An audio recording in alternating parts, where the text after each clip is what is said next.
Esta noche vamos a presentar el libro de Luis Arizmendi y Jorge Weinstein, Tiempos de peligro, estado de excepción y guerra mundial.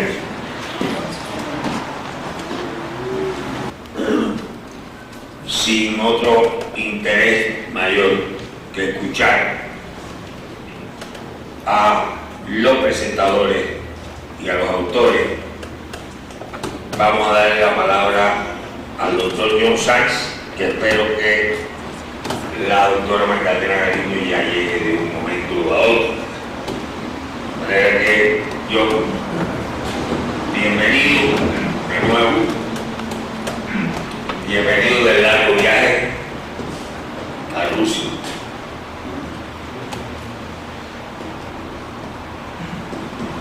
Micrófono. ¿Tiene problemas? ¿Funciona? Sí, sí. Solamente yo acercarme al micrófono, más nada. Yo quedo muy agradecido por la invitación a comentar este libro de Luis Arizmendi y Jorge Weinstein. No es usual, como dijo Andy Guerra, en la ciencia social en general y latinoamericana abordar esta temática. Y ahora mismo en la reunión del G7, que se transformó en 6 y va para G0, se evitó completamente el asunto, se desvió la discusión. Ese era uno de los temas centrales, el tema climático que tú mencionas, Ángel. Aprovecho eso porque creo que es de lo más importante, pero aquí voy a centrarme en la cuestión del estado de excepción, de guerra y de tiempos de peligro. Por fortuna hay autores como estos dos, Arizmendi y Weinstein, que han venido ofreciendo a lo largo de estos años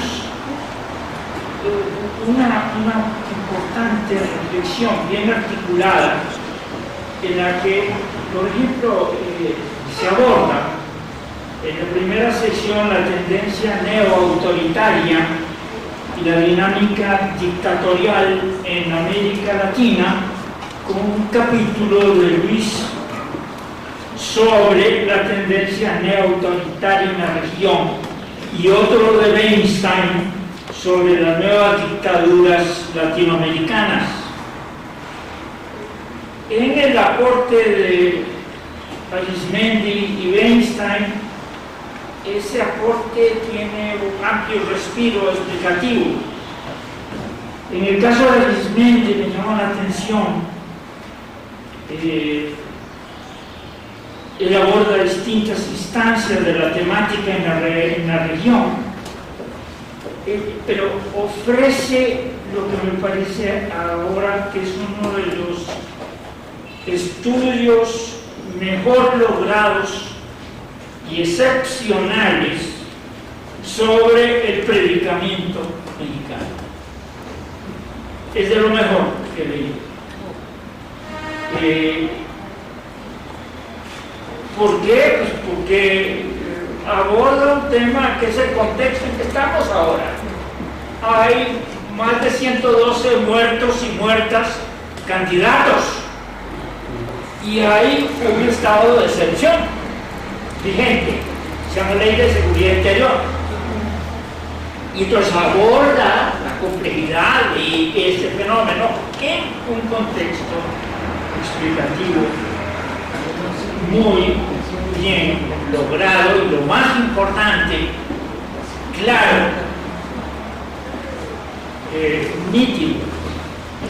Entonces, estamos en una situación de estado de excepción. Los militares pueden perfectamente revisar lo que estamos hablando por teléfono legalmente, dentro de esa legalidad, la no ley del estado de excepción.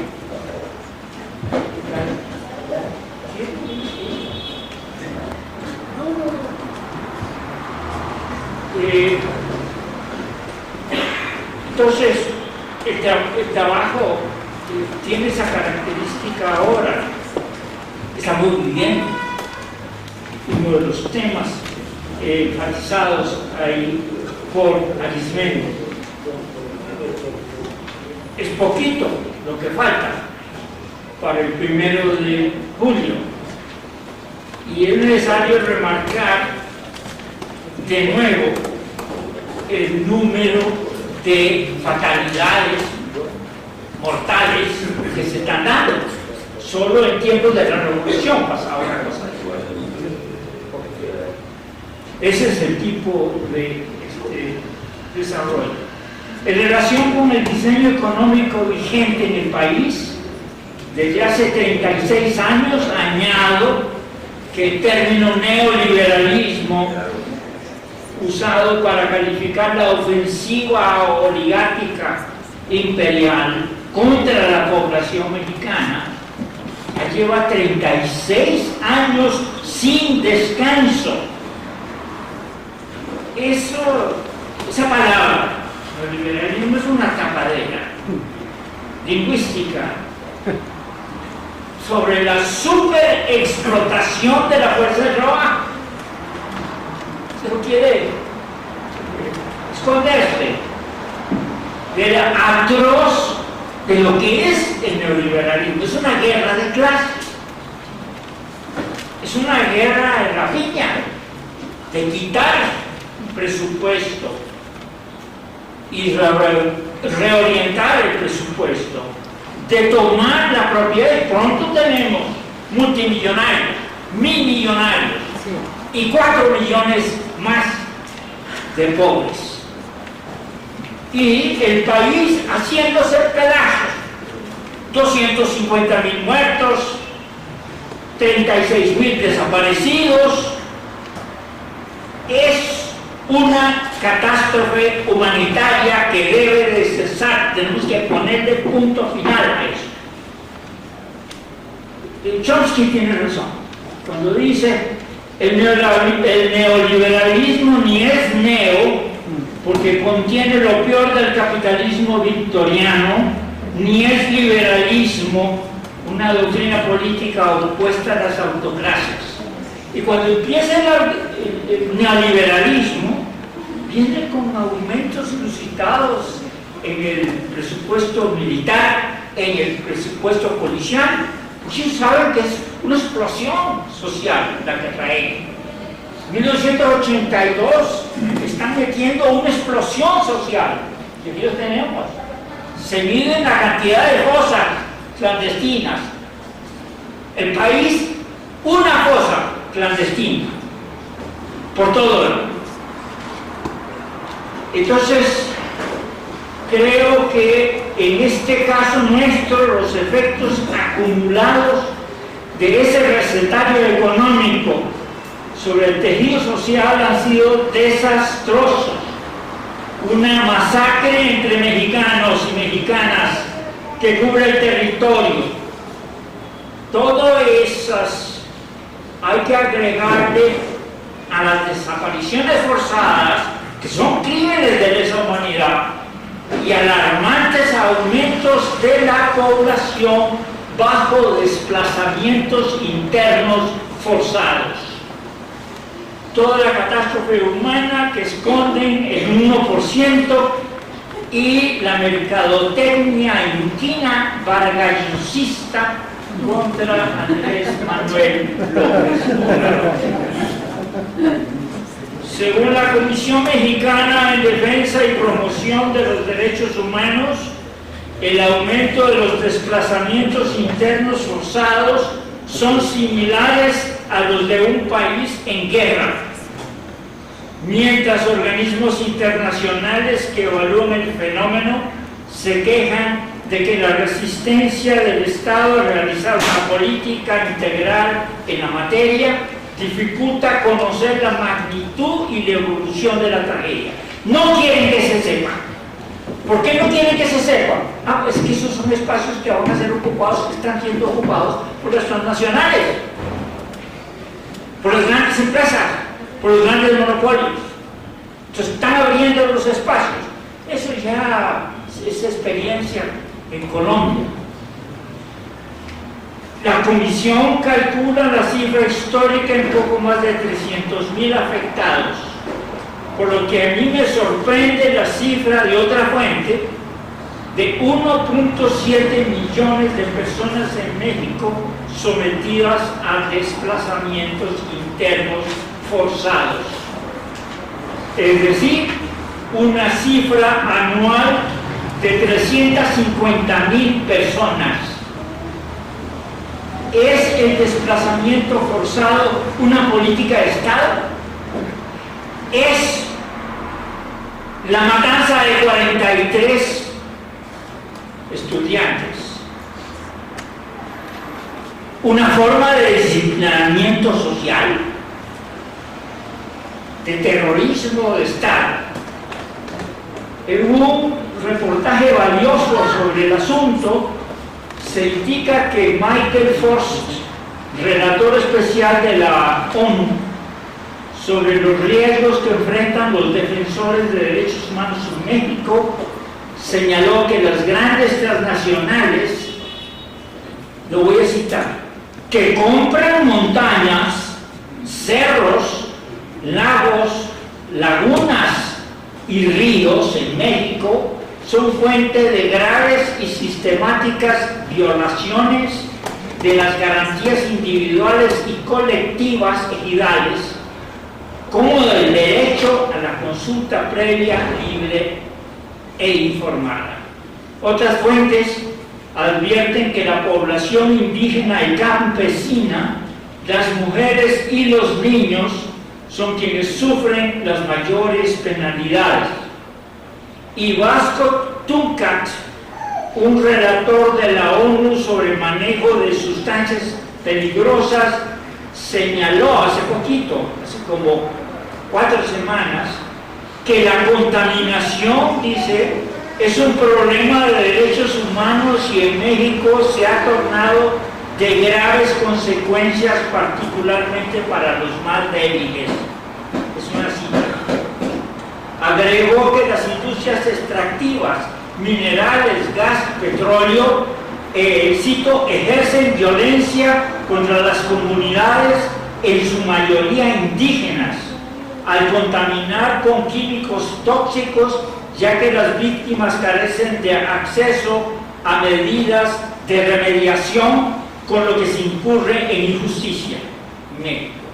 Las empresas siguen contaminando aire, agua y tierra con toda impunidad. Fin de la cita. Con el acentuado entreguismo generalizado por los compromisos del neoliberalismo formalizado en los préstamos de ajuste estructural, así como en arreglos de seguridad con Estados Unidos tipo Iniciativa Mérida, se vuelve más frecuente el uso de larga data colonial y poscolonial de fuerzas paramilitares en el despojo de tierras indígenas y campesinas y luego comunales y ejidales. Es frecuente que los dirigentes comunales requieran el anonimato en sus declaraciones a la prensa por temor a nuevas agresiones a las comunidades.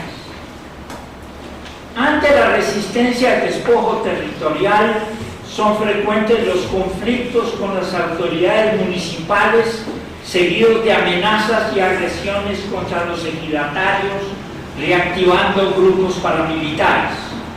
Es aleccionador en estos tiempos electorales observar cómo viejas prácticas paramilitares de la oligarquía se reviven.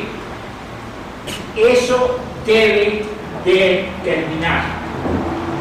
La violencia por la torpe militarización de la guerra al narco de Calderón en el marco de la Iniciativa América no deja de crecer y de generalizarse. La Iniciativa América es un arreglo de facto, no es un arreglo dentro del derecho internacional, es un arreglo entre George Bush y Calderón. No hay documento escrito, firmado, es un arreglo de facto, es estado de excepción. El contexto en que se da esto es ofrecido de manera muy profunda, muy adecuada y muy incisiva en este trabajo que estoy comentando de Arizmendia, que estoy haciendo más observaciones, pero que yo creo que es una contribución importante. Es al calor de esa violencia que desde la Ley de Seguridad Interior se instaura ese estado de excepción. Ahí tienen una demostración en ese capítulo, y es en ese frágil y explosivo contexto que transitamos hacia otro régimen que nos aleje del caos, la guerra y la desintegración nacional, porque es lo que está en juego. En estas elecciones la nación pende de un hilo, el de la limpieza electoral que sostiene una paz precaria, pero muy precaria esa paz. Es realmente una ausencia. Lo que tenemos es una violencia generalizada. Parece que quieren interrumpir el proceso electoral. Esa es la sensación que da. La cantidad de víctimas, la cantidad de candidatos y candidatas que están siendo ejecutados a lo largo y ancho del país parece indicar que quiere detenerse ese proceso electoral. Por su parte, Jorge Weinstein analiza con profundidad la naturaleza de las nuevas dictaduras latinoamericanas, en que es desde el aparato judicial y el aparato legislativo desde que se articulan cambios de régimen. Se ha dicho de paso, y así lo notó Teotonio Los Santos, esos regímenes de golpes blandos tienen un amplio ejercicio de violencia. Se les llama blandos, pero son violentos, son de una brutalidad extraordinaria. Cuando llegan, despojan, es guerra abierta. El capital está en crisis, y esa es la temática de fondo del trabajo. Y es una crisis que incluye una demolición del planeta, que está en curso de todas maneras, sin tercera guerra mundial, está en curso, por las razones que Ángel Guerra planteó.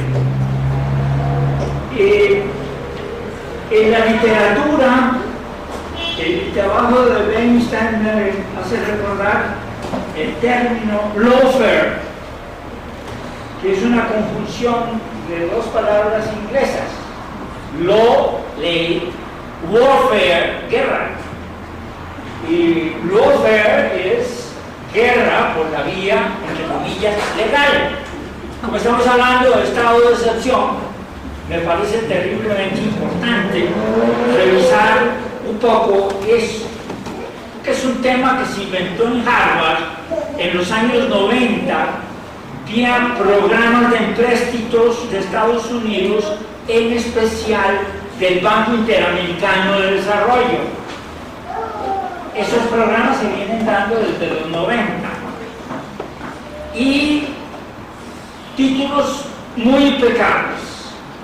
Por ejemplo, este préstamo es para la modernización judicial o para el fortalecimiento del Estado de Derecho. Así se plantea. Y bueno, traen 20, 30, 40, 100 millones de dólares y a quienes ejecutan esto le toca el 10%. De tal manera que ese fluido es una forma de gobernación colonial, porque nosotros estamos pagando esos préstamos y los sobornos. Stiglitz decía, esos préstamos no deben llamarse préstamos de ajuste estructural. Joseph Stiglitz, ex director del Banco Mundial, dice, deben de llamarse préstamos de sobornización, porque es lo que son. Lo que está haciendo es haciendo fluido una forma de llevar adelante la política. Me les fascina a los country managers, así le decía Carazo a estos señores. Decía, él mismo fue presidente de Costa Rica, ya muerto, Rodrigo Carazo. Decía, pues, nosotros somos unos country managers de estos grandes empréstitos. Esa es la gobernanza neoliberal, el saqueo de estas naciones, para lo cual, y nosotros lo pagamos todo porque son préstamos que hay que pagar. Entonces, trae esa característica. Ese término de lawfare me pareció sumamente interesante. La lawfare se extendió por la región y llega hasta la prisión federal de Curitiba, en Brasil, donde el juez Sergio Moro, quien en pleno mal uso y abuso del sistema judicial de Brasil, puso en marcha la reclusión de Lula para sacarlo de la contienda electoral, tratando de evitar cualquier reclamo de soberanía ante los arreglos oligárquico-imperiales de Estados Unidos sobre Brasil y la Amazonia, porque la puntería está puesta en la Amazonia. Es de las últimas áreas biodiversas del planeta, un área de enorme importancia como asiento de agua dulce del planeta, terriblemente importante la Amazonía, y ahí ya hay todo un esquema militar del Comando Sur de los Estados Unidos que está abriendo detrás, en la parte sur de Venezuela, una base militar para ir rodeando la principal cuenca petrolera del mundo. La principal reserva petrolera del mundo está ahí en Venezuela. Entonces hay una operación larga, que se llama Operación Venezuela Freedom 1 y Venezuela Freedom 2, que tú has comentado en algunos de tus artículos, Ángel, y me parece terriblemente importante nada más tener eso presente, porque siempre está el instrumento militar. Esto es como Obama, y con este otro señor, el salvaje de la Casa Blanca, así le dice uno de nuestros columnistas en la jornada, el salvaje, creo que es Fernández, le dice así. Entonces, aquí Jorge aborda la temática, pero no deja de mencionar el aspecto judicial, los instrumentos judiciales, el manejo de la legislatura, etc. Y si los instrumentos, ¿cómo los van usando los instrumentos del estado de excepción para dar golpes de estado de esta naturaleza? Entonces, este es un juez Moro con saña traidora. Algunos generales en bancarrota intentan quitar al puntero en las presidenciales de octubre. ¿Está bien? Aquí también tratan de quitar el puntero a como de lugar. Ya han tratado todo. Ahora van a todos los teléfonos y mandan a millones de teléfonos. Eso cuesta millones de dólares. Y bueno, se le pregunta a Telmex, ¿puede usted averiguar quién? Ah, no, nosotros respetamos la privacidad. Y al otro, American Telephone and Telegraph, nosotros la privacidad.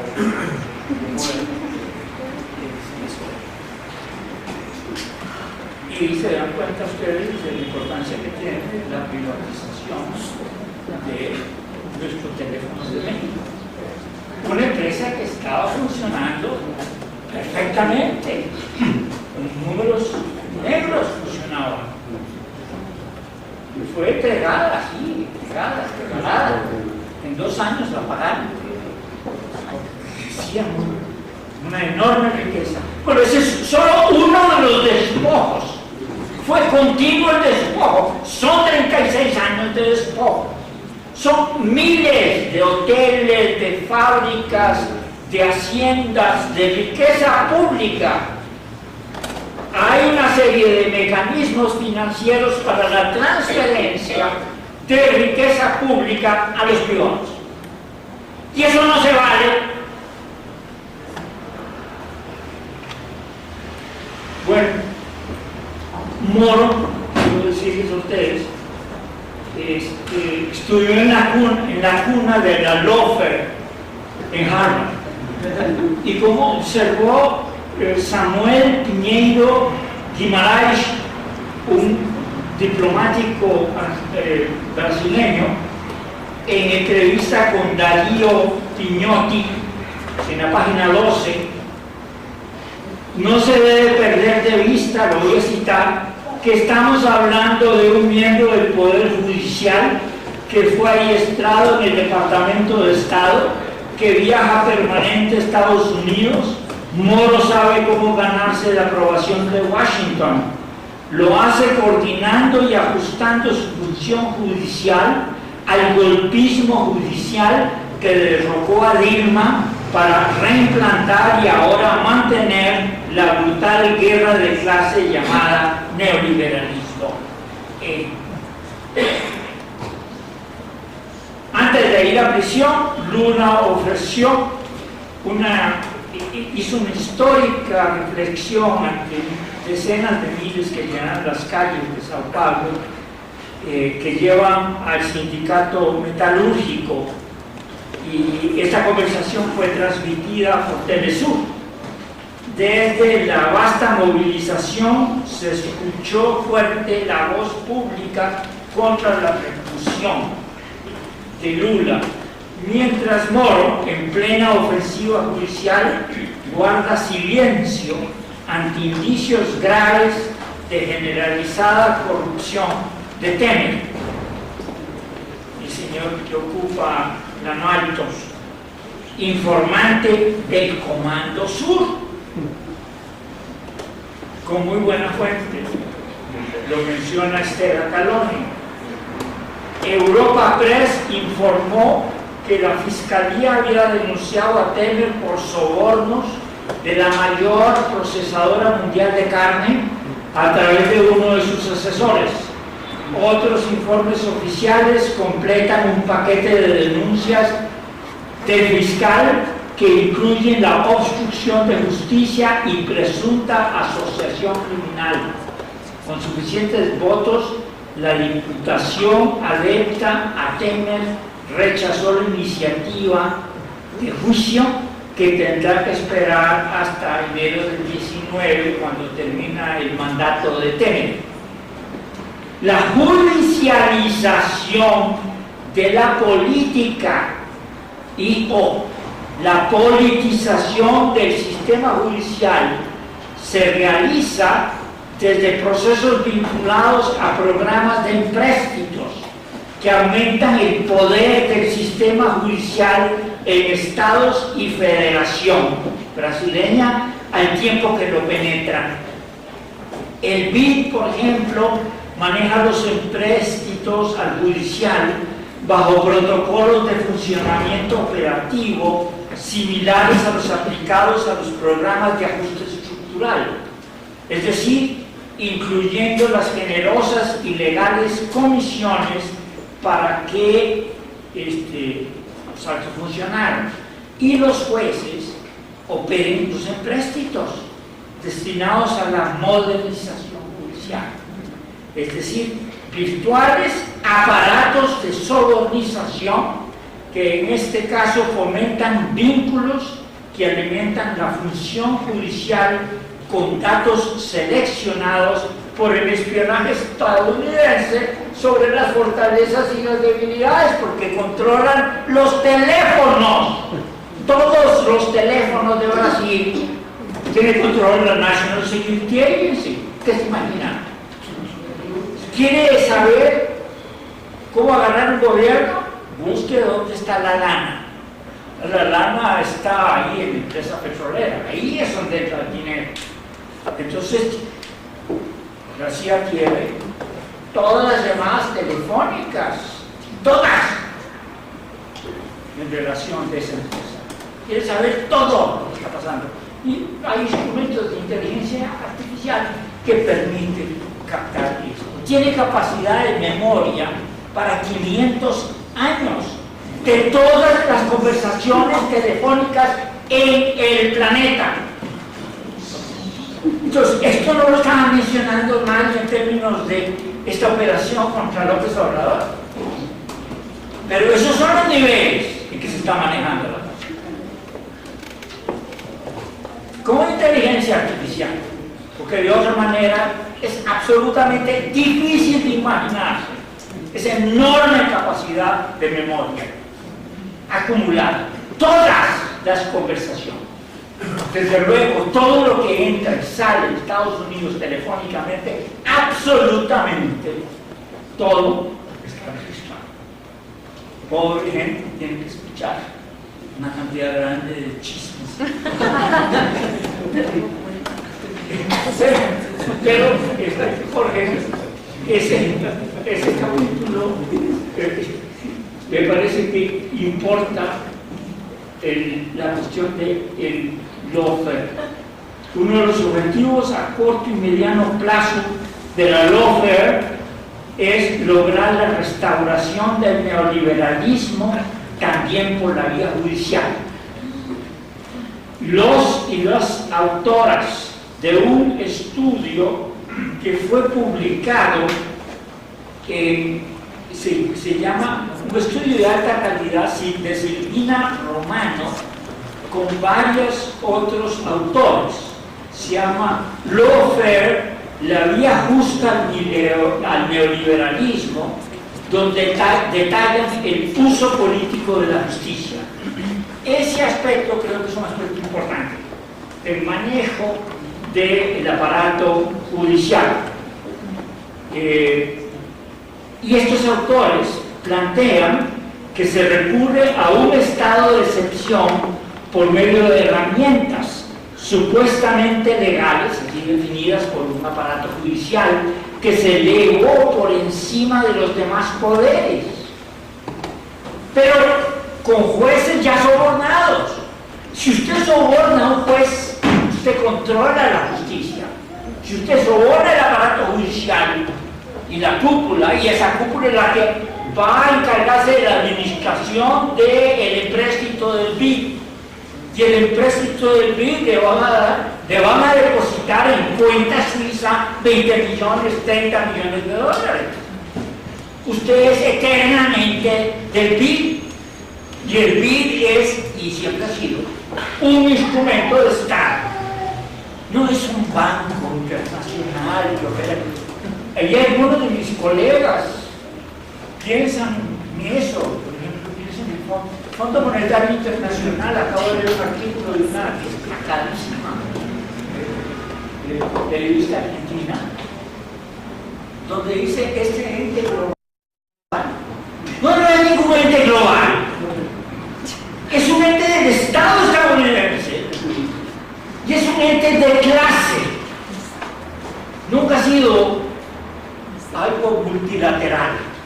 Menos todavía el Banco Mundial. El Banco Mundial, el dueño del Banco Mundial es el Departamento del Tesoro. Entonces, por favor, si vamos a manejar esto, tenemos que manejarlo con los términos correctos, porque si no metemos la pata. Si creemos que el Banco Mundial es un banco multilateral, que se maneja multilateralmente por la votación de 167 países, pues estamos fantaseando. Está manejado por la Casa Blanca, es el Departamento del Tesoro, es el dueño de las principales, de más del 51% de las acciones del Banco Mundial. Es un instrumento del Estado, es un instrumento vinculado al Pentágono, a la CIA, a todas estas cosas. La USAID suena, a algunos les suena muy bien como para ponerse a hablar de una alianza para el progreso. Pues no, la USAID no es una United States Agency for International Development. No tiene nada que ver con development, pero tiene que ver mucho, fundamentalmente, con dar golpes de Estado. Es un instrumento del aparato de la diplomacia de fuerza de Estados Unidos. Yo veo con toda impunidad y hay gente que cree que está fomentando el desarrollo. No, no está en eso, está en otras cosas, haciendo otras cosas. Bueno, la cuestión es, estoy solo en el primer capítulo, primer segundo no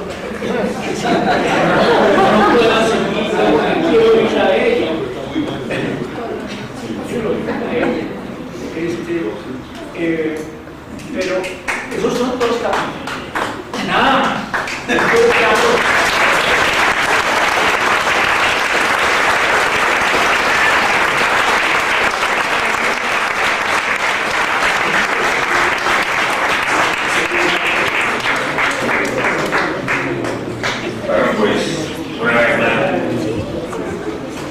Será uno el punto de oír verdadero pensamiento crítico y no la mediocridad que hoy predomina entre los científicos o ya así llamados científicos sociales. Es el turno ahora de Magdalena Galindo. Si usted la pasa.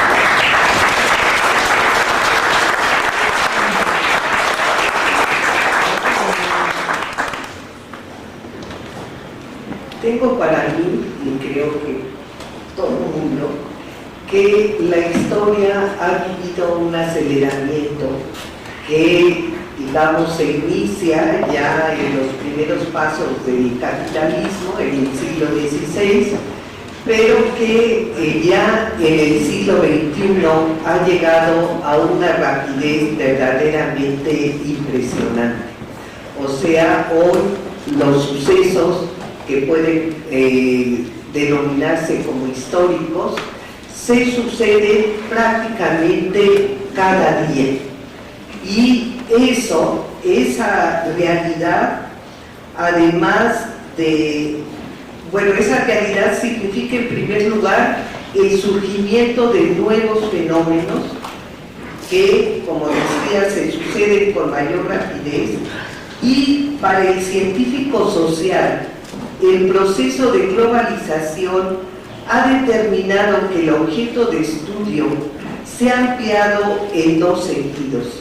Geográficamente, es decir, porque hoy no podemos hablar de México sin insertarlo en la realidad internacional, pero tampoco podemos hablar de China o podemos hablar de Argentina o de cualquier país sin tomar en cuenta las condiciones generales que se están viviendo en el mundo. Y también se ha ampliado el objeto de estudio en un sentido temático, es decir, hoy las relaciones dentro de las sociedades entre la economía, la política, la cultura, la sociedad en general son tan complejas que no se puede estudiar un fenómeno económico sin referirnos a los otros aspectos sociales. Eso significa efectivamente que el objeto de estudio del científico social se ha hecho cada vez más complejo y desde mi punto de vista solo puede abordarse por dos caminos, o sea, por el trabajo colectivo, o sea, hoy tenemos que trabajar en conjunto para poder realmente abarcar estos fenómenos, y por otro lado también en la interdisciplina para combinar estos distintos aspectos que caracterizan a la realidad de nuestros días. Por otro lado, yo siempre les digo a mis alumnos que son de economía que la tarea del economista, en este caso, pero hay que ampliarla al científico social en general, es llevar la mala nueva a la sociedad. O sea, lo que estamos viendo los científicos sociales, es necesario informarle a la sociedad de lo que está ocurriendo. Esta nueva realidad ha llevado a los científicos sociales a lo que yo siempre digo que nos ha puesto a cumplir la tarea de Adán, o sea, de ponerle nombre a los fenómenos, de ponerle nombre a estas realidades que no aparecían anteriormente y que por lo tanto hay que nombrarlos de algún modo. En ese sentido, no coincido con los nombres elegidos por Arismendi y Bessel en muchos aspectos. Por ejemplo, Luis llama tendencia neoautoritaria a lo que yo considero como una nueva forma de ejercicio del poder bajo la hegemonía del capital financiero internacional, que ha llevado adelante la globalización como la estrategia frente a la crisis y ha impuesto el neoliberalismo como la política instrumental para imponer la nueva división internacional del trabajo. En el caso de Jorge, no me parece muy acertado, por ejemplo, el término de lumpenburguesía. Y así, porque bueno, todos sabemos que lumpen quiere decir andrajoso, y por lo tanto no me parece muy adecuado el de lumpenburguesía. Y así con otros términos, pero eso no es lo importante. Lo que me parece más relevante de este libro es que desde diferentes trincheras y países los científicos sociales han o hemos ya identificado los fenómenos que están marcando el devenir histórico global. Entre ellos habría que mencionar la crisis económica, desde luego, y aquí creo que se ha formado lentamente, porque al principio la mayoría de los científicos sociales no lo reconocían, y bueno, yo me refiero a científicos sociales, a los marxistas. Y no me importa que me acusen de, ¿cómo se llama? De sectaria.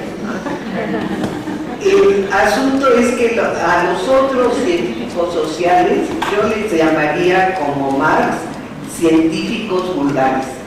O sea, que en realidad no llega a la realidad de lo que está ocurriendo. Pero bueno, independientemente de eso, digo que entre los científicos sociales, aunque lentamente se ha llegado ya al consenso de que la crisis económica está, bueno, ahí hay también otras interpretaciones, en el sentido de que hay algunos que plantean diversas crisis una en 71, otra en 74, otra en 82, otra en 86, otra en 94, etcétera, otra en 2008.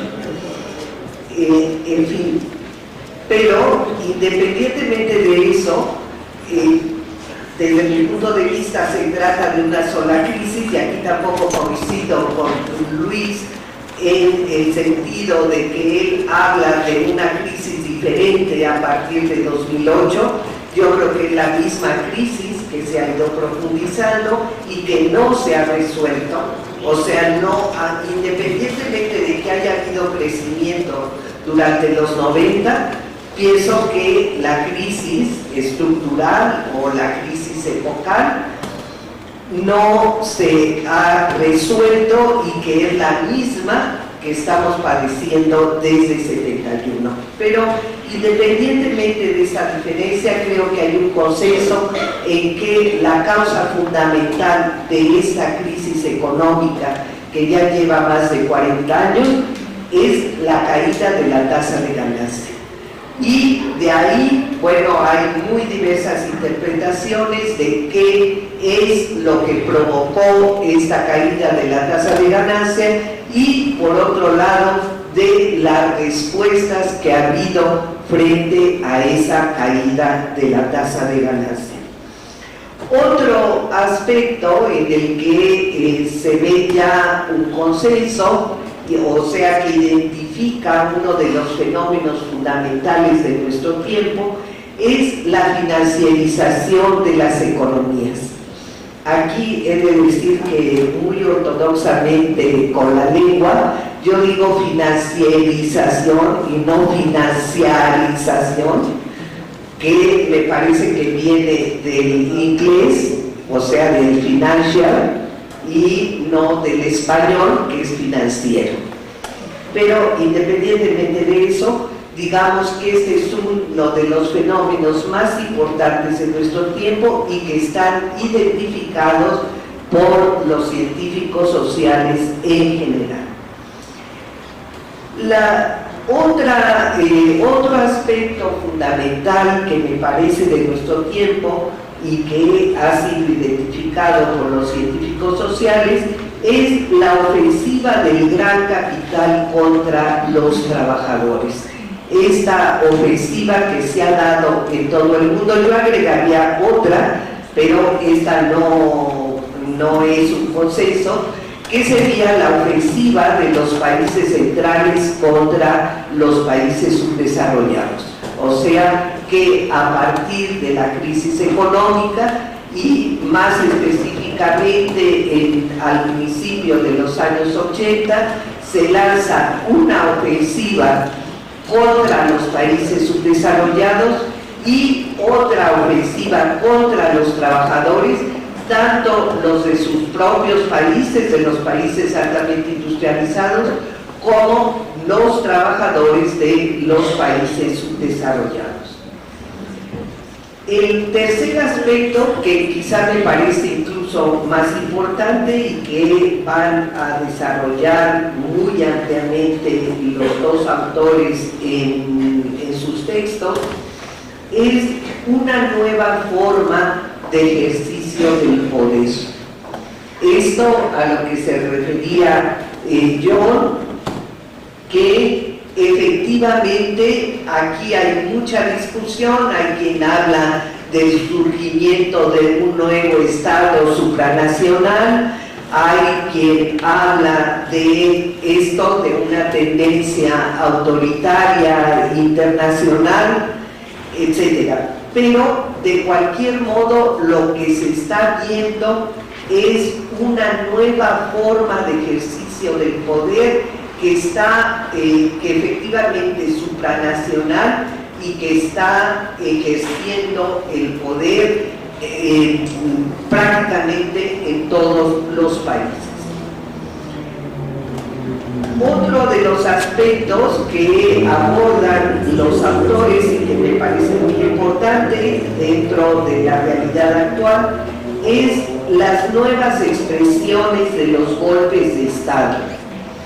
que se han dado en numerosos países, pero en especial en América Latina, con esto que de diversas formas se ha expresado como la judicialización de la política o la utilización de medios judiciales para ejecutar un golpe de Estado. A mí, como a John, no me parece muy adecuado el llamarles golpes blandos, porque como que distrae de la realidad, sino a lo mejor sería más acertado llamarles golpes judiciales o golpes de Estado judiciales, o etcétera. Había otras formas para llamar a este fenómeno, pero es un fenómeno fundamental porque expresa el cambio de estrategia de parte del gran capital para dar estos golpes de Estado. O sea, ya no son por medio de militares, y después, afortunadamente, del fracaso en contra de Hugo Chávez, de un golpe militar, ¿no? Después de eso, pues se han recurrido a otro tipo de métodos, pero que en última instancia también son golpes de Estado. El otro tema fundamental de nuestro tiempo, y que también está incluido en el libro de Arismendi Bernstein, es el de la crisis ambiental. Efectivamente, se trata de uno de los fenómenos más importantes de nuestro tiempo, porque pone en cuestionamiento la continuidad misma de la humanidad. Y por lo tanto, bueno, pues debe ocupar, digamos, junto con otros, la mayor prioridad en el estudio, en la denuncia de las condiciones que se están viviendo. Otro de los temas que también me parece importante en nuestro tiempo y en el libro de estos autores es la caracterización del régimen de Trump como neofascismo. No solo porque le sale al paso a esa falsa interpretación de llamarle populismo de derecha, que me parece verdaderamente un error garrafal desde el punto de vista teórico y político, sino porque al estudiar las semejanzas y las diferencias con el neofascismo hitleriano o franquista o de Mussolini, al estudiar estas semejanzas y diferencias, nos van mostrando cómo efectivamente se trata de una revitalización del fascismo o de una nueva expresión del fascismo, en el caso del régimen de Trump. Finalmente, el otro aspecto que me parece importante, que está tratado en el libro de estos autores, es lo que yo llamo la gigantomaquia por la hegemonía, o sea, la lucha entre gigantes por la hegemonía internacional. Efectivamente, este es, digamos, uno de los fenómenos, porque ese también pone en peligro, como se llama el libro, pone en peligro la existencia misma de la humanidad. O sea, esta lucha por la hegemonía en un nivel internacional que puede conducir a una guerra nuclear y por lo tanto a la propia extinción de la humanidad. Entonces me parece fundamental. Y junto con pues va la presencia de la guerra, que también le dedican mucho espacio dentro del libro. O sea, el hecho, ya sea que se le llame guerra permanente, que es como yo prefiero, o que se le llame guerra de cuarta generación, o guerras proxy, o etcétera. Independientemente del nombre, el hecho es que estamos ante la presencia de una guerra permanente que puede efectivamente convertirse en una guerra nuclear y que efectivamente representa un peligro fundamental para la humanidad. O sea, me veo como decía Efraín Huerta, que en un poema maravilloso de que hoy firmé por la paz, así es el poema de Efraín Huerta, y creo que hoy efectivamente la lucha por la paz vuelve a estar al frente como una tarea inmediata de los sectores populares. En general, diríamos que en estos temas fundamentales son abordados por los dos autores con aportaciones realmente importantes, con mucho rigor.